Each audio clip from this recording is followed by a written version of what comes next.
So we've talked about supports and using supports as an alternative to a legal process. So continuum of supports, if we can get back to the PowerPoint. Thank you. So this notion of least restrictive to most restrictive that shows up in this slide, that also, by the way, appears in the rules of superintendence, the guardianship rule that the Supreme Court promulgated, which is based on work I and other people did at the Supreme Court on a subcommittee that designed standards for guardianships. And these rules are based on those standards. So Ohio is a best interest state. That means you have to look objectively at what is the best interest for the person. Many other states use a subjective test, but Ohio has always been a best interest state. For many reasons, the legislature has not wanted to change that standard. But now with this definition, you're starting to get into some of those other considerations as you consider what's in the best interest. So it says, means the course of action that maximizes what is best for the ward, including consideration of the least intrusive, most normalizing, and least restrictive course of action possible given the needs of the ward.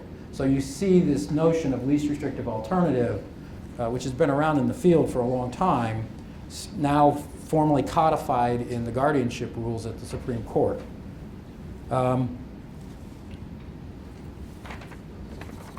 Next slide. So I'm not going to read this list. These are the kind of daily decisions that people have to make, and that, again, looking at the stoplight, there's a lot of things that overlap. And starting with the least intrusive, informal support, assistance, circle of friends, peer groups, planning teams, supported decision making, and I'll talk more about that in just a minute. It's a fairly new concept, although it's kind of just common sense too. Release of information, so if you get, and this is sort of a checklist of things you can think about so that you don't have to go get guardianship. If the person can sign a release of information, if they can just say, articulate, I want mom and dad to have my access to my medical records, then have them sign a release of information. Providers are great at trying to use HIPAA to protect themselves. They do it all the time. And so we'll call up and say, you know, don't have a release yet, blah, blah, blah, but I want to give you some information about my client. Oh, I can't listen, that's HIPAA. That's wrong. They can listen all day long, they just can't tell you anything. So people use HIPAA in odd ways and they don't understand it. I don't think there's much malice there, they're just worried about it. So if your loved one can give you a release of information, and this cuts across a lot of different systems. Say, I want mom and dad to have access to my information, that's huge. That means they don't have to worry about liability for violation of privacy laws, and they can give you information and they can engage in conversation with you. That's a huge one. Authorized representative is a formal concept. It's in federal law for Medicaid and Social Security, where you become that person's authorized representative. It's like a payee. It's like a release. It's like a power of attorney. It does both functions within that federal program. So you can be that person's advocate. You could speak for that person. When my daughter went on Medicaid, I don't think I'm telling any secrets here. You know, she's young. She's got a baby. She's on Medicaid.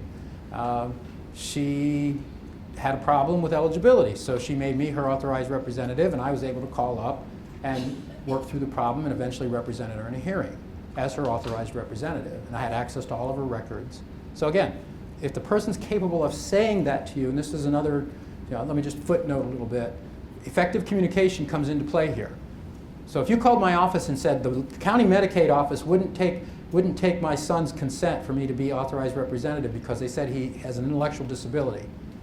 And the first question to them would be, what did he tell you? He said, I want my dad to be my authorized, I want my dad to have access to my records. But he can't read, so he can't sign the form. Well, guess what? Under the ADA and Section 504, they've got to accommodate him. And they have to accept that and note it in the file. And they know that. That's in their regulations too. But sometimes you have to remind them about that. So here again, accommodation, effective communication all come into play in terms of how these things work. So authorized representative protection orders, this is really important because I'm gonna get on my soapbox for like 2 minutes. So we have really good protective services laws in this state. They cover elders, children, and people with IDD. The county board has a function there. They're supposed to, if somebody files a complaint, and there are mandatory reporters to report abuse or neglect or exploitation, they are supposed to conduct an investigation, and if the person needs protective services, they're supposed to offer it to the person, and if the person does not want it, so let's say somebody's in a really horrible abuse situation, but they don't want to leave, kind of like domestic abuse, that happens all the time, the person wants to stay with their abuser. They're supposed to go to the probate court, file for an involuntary protectorship. The court's supposed to hold a hearing and order the protection. There's one county in the state that does it on a regular basis. It's Lucas County. And most other counties don't have much going on there. Cuyahoga does some of it. Stark does some of it. But it's an area where, again, being neglected or abused is not incompetence. And there's a whole other structure there. And the Ohio Supreme Court's even recognized that. It says the county boards of DD's role is not to become a guardian or intervene in a guardianship, but it's to file the protective services proceeding. So this is well-established law in both statute and case law, and yet it's not being done. So I'm back off my soapbox. Just think about it. If you have a problem with that, call my office, because we'd like to do more with that. You should all have a trifold, by the way, that has the information on the office. If you didn't get it, make sure you pick one up. So protective orders are an important part of us, and I'll go back to uniform laws. The whole notion of guardianship is one part of a protective services scheme that most states have something like that. They have a whole scheme of protective services. Guardianship is the most extreme. Protective services is next, and then authorized representatives and other things, conservators. Lots of states call it different things, but it should be part of a continuum, and unfortunately, for lots of reasons, in Ohio, we don't do that very well. Powers of attorney, that's a formal legal instrument that many of you, I hope you all have healthcare powers of attorney and living wills. And if you don't, go to the State Bar Association's website, get them down. You can do them without a lawyer, sign them, make sure you've got a loved one who can make your decisions for you if you get hit by a bus. God forbid that we all get hit by a bus. But if it happens, you really want that power of attorney in place. But that's a tool that your loved one with IDD can use to designate you as someone who can make medical decisions, really any kind of decision, but medical decisions for them without a guardianship. And that has to be honored by the care providers. And it's cheap, and it's free. So go to the OSBA website and look for it. Conservatorship is for somebody with a physical disability who wants someone to help them in a guardian-like manner, usually to manage estates. Very rarely used, but it's possible. And you can make an argument that a person with like cerebral palsy, for example, could use a conservatorship and avoid a finding of incompetency. And that's the value of a conservatorship. Limited guardianship, I talked a little bit about. You can limit the guardianship by time, date. I want a guardian for 1 year, or by the scope of the powers of the guardian.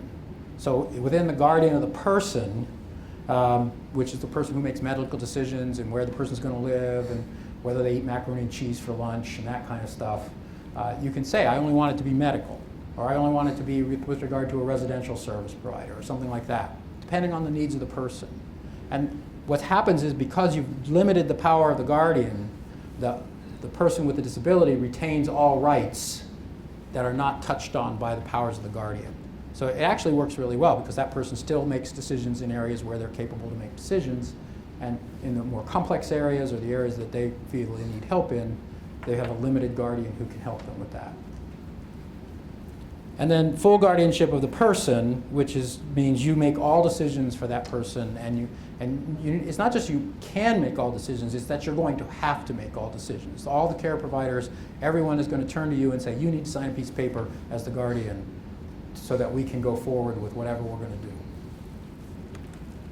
Same with financial, there's a whole other list there, a couple of variations. Most of the folks we're talking about don't have estates, so we don't see guardian of the estate very much. That's even more complex than guardian of the person because you have to post a bond and you have to do accountings, and it's a lot of work, and it's for people with small amounts of money, the court can waive the need for a guardian of the estate and put an order on that allows the guardian of the person to manage some of those things. But in terms of the financial, we've got a lot of options now. You can have joint accounts. I think a lot of people use joint accounts, and also, again, supported decision making we'll come back to. Trusts are interesting in this area because if you have a good lawyer who can help you put a trust together, and now we have special needs trusts that help people stay qualified for Medicaid, and we have stable accounts, which also allow people to save some money, and you don't need a guardian to do that. It lets people control their assets without having a guardianship and court oversight. Now, to be fair, I'll give you the other side. Probate judges and the probate bar hates powers of attorneys, and it hates trusts, other than that they get to draft a trust and make money, which they gotta make a living, I get it.